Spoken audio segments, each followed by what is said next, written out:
Magandang hapon po. Nabulabog ng pagsabog ng granada ang isang lugar sa Mandaluyong City. Siyam ang sugatan. Ang nahulikam na pagsabog sa pagtutok ni Nico Wahe. Walang kamalay-malay ang mga residenteng ito ng Barangay Addition Hills, Mandaluyong City na isang pasabog ang bubungad sa kanila pasado alas 10 ng umaga kahapon.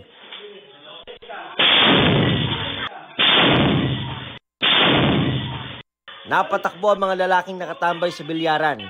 Ayon sa ilang residente, granada ang sumabog. Nag-iwan pa ito ng malaking uka sa kalsada kung saan ito sumabog. Isa si Jeffrey sa nakakita sa granada na nasa tapat ng tindahan niya sumabog. Lalaro ko ng cellphone. Tapos yung nakarinig ko na may bumagsak, napalingon ako. Paglingon ko, napamuran ako kasi granada eh. Pag sabi kong granada, sumabog na. Bigla talaga, segundo lang. Hindi natamaan si Jeffrey ng shrapnel, pero nabutas ang kanyang TV matapos matamaan. Pero si Maria Castillo nagtamo ng mga sugat sa dalawang binti at bandang tenga. Parang hugis kakao, kulay brown. Nung nakita ko, akala ko, di ko kasi alam, akala ko laruan po.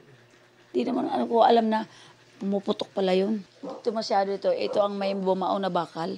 Ito siya ang ino-opera. Halos mabutas din ang takip ng kaserola niya.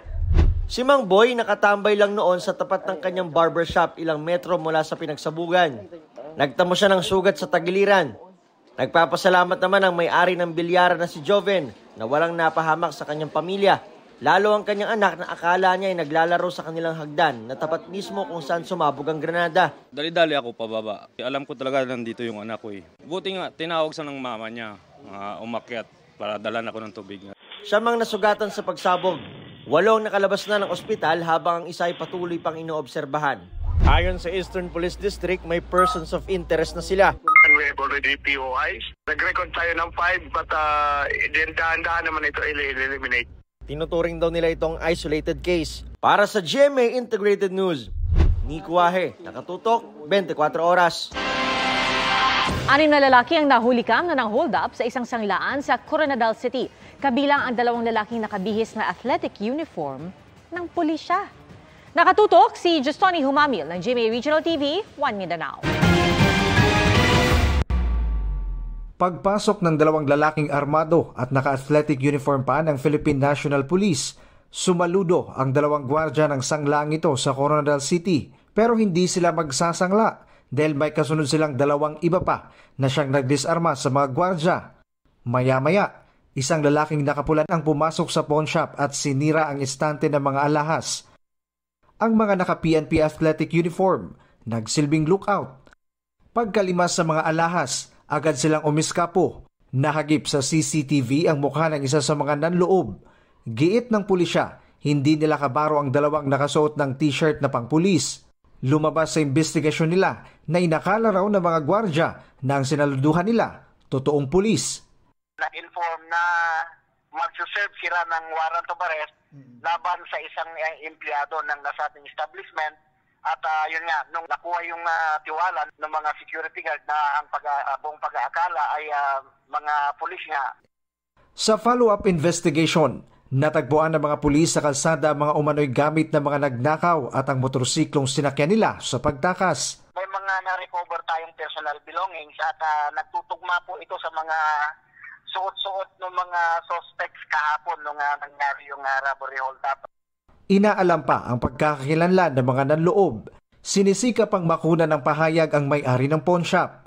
Nag-alok na ng ₱250,000 pabuya ang LGU para madakip ang mga salarin. Para sa GMA Regional TV 1 Mindanao at GMA Integrated News, Tony Humamil, nakatutok 24 oras.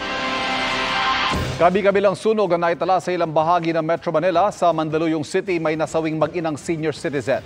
Nakatutok si Jonathan Andal.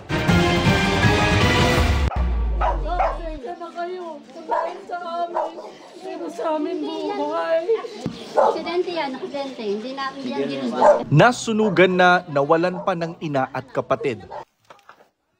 Isa lang ang bahay nila sa 20 bahay na natupok kagabi sa backside Barangay Vergara sa Mandaluyong City. Hindi nakalabas sa sunog ang mag-inang biktima na edad 82 at 62. Sa bahay raw nila sinasabing nagmula ang apoy na inaalam pa kung paano sumiklab. Parang 6 months wala silang kuryente. Baka nagagamit sila ng possible kandila. Pero yun nga sir, under investigation pa rin po tayo. Mahigit 100 pamilya ang apektado na lumikas muna sa covered court ng barangay. Mahigit 1 milyong piso ang pinsala ng sunog ayon sa BFP. Nangako ang Mandaluyong LGU ng funeral assistance sa mga nasawi at financial assistance naman sa mga nasunugan. Lupa nila to, hindi sila IS dito, awarded to eh. Kaya siguro lang papakiusapan natin na medyo umusod-usod para sa ganoon hindi ganyan ang kakitid. Yung nagpahirap sa atin, masikip. Magdudugtong kami ng 13 hose para makarating mismo doon sa origin ng fire. May sunog din kaninang madaling araw sa Barangay 256 sa Tondo, Maynila.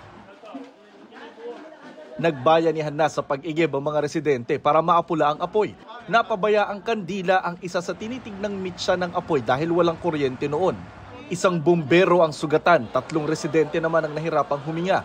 Marso na sa susunod na linggo, Fire Prevention Month at kasabay pa ang matinding El Nino.